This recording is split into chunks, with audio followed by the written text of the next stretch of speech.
அன்பு நண்பர்களே, அனைவருக்கும் அன்னை சமையல் உமாவின் அன்பான வணக்கங்கள். இன்னைக்கு அன்னை சமையலில் பார்க்க போகிறது வாழைக்காய் சிப்ஸ். வீட்டிலே எப்படி சுலபமாக செய்யலான்றதை பார்க்கலாம். 2 வாழைக்காய் எடுத்து வச்சுருக்கேன். இப்போ இதை தோல் சீவிக்கலாம்.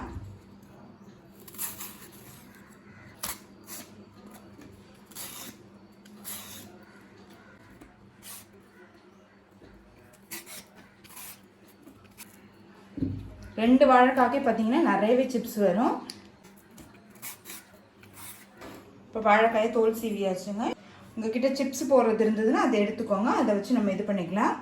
மெல்லிசாக இருக்க மாதிரி பார்த்துக்கோங்க. டைரெக்டாக எண்ணெயிலே போட்டுருங்க. நான் இப்போ சும்மா உங்களுக்காக காட்டுறேன் எப்படி வருதுன்னு.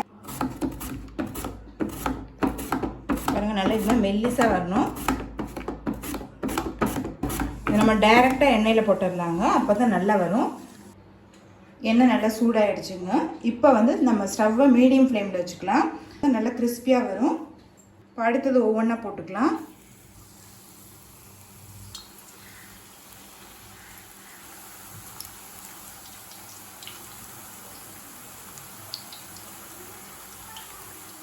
கிறிஸ்ப் ஆகிற வரைக்கும் வெயிட் பண்ணலாம்.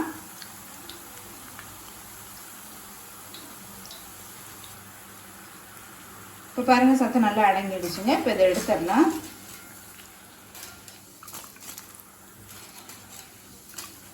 இப்போ இதை டிஷ்யூ பேப்பரில் வச்சிட்டிங்கன்னா அந்த எண்ணெயெல்லாம் போயிடும். அதுக்கப்புறம் நம்ம ஸ்டோர் பண்ணிக்கலாம். நல்லா ஆறின பிறகு ஸ்டோர் பண்ணுங்கள். இப்போ நம்ம டைரெக்டாக சிப்ஸ் போட்டுடலாம்.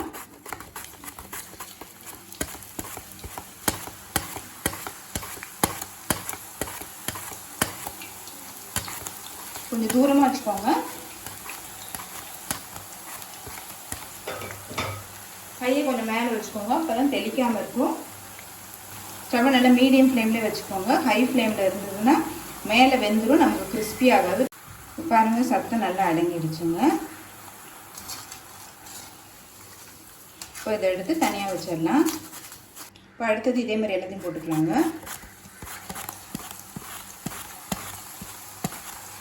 கையை கொஞ்சம் மேலே வச்சுக்கோங்க. இப்போ பாருங்கள், சத்தம் நல்லா அடங்கிடுச்சு. இப்போ இதை எடுத்துடலாம்.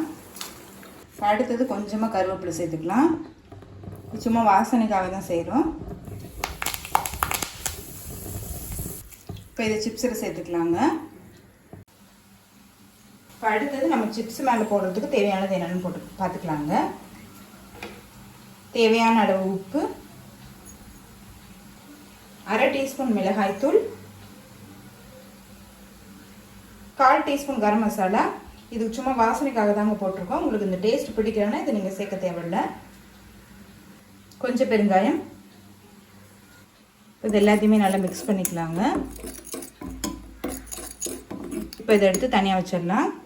இப்போ நம்ம சிப்ஸ் இதில் சேர்த்துக்கலாம். இது பார்த்திங்கன்னா 2 வாழைக்காய்க்கு நமக்கு இவ்வளோ சிப்ஸ் வந்திருக்குங்க. இப்போ நம்ம கலந்து வச்சுருக்க பொடி இதில் சேர்த்துக்கலாங்க. இது மாதிரி பண்ணும்போது எல்லாமே ஈவனாக இருக்கும். உங்களுக்கு உப்பு, மிளகாத்தூள் எல்லாமே பார்த்திங்கன்னா நல்லா ஈவனாக இருக்கும். கொஞ்சம் மிளகுத்தூள் நல்லா மிக்ஸ் பண்ணிக்கலாங்க.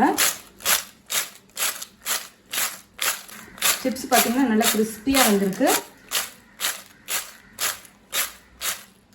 இது கூடவே பொரிச்சு வச்சுருக்க கருவேப்பிலையும் சேர்த்துக்கலாங்க.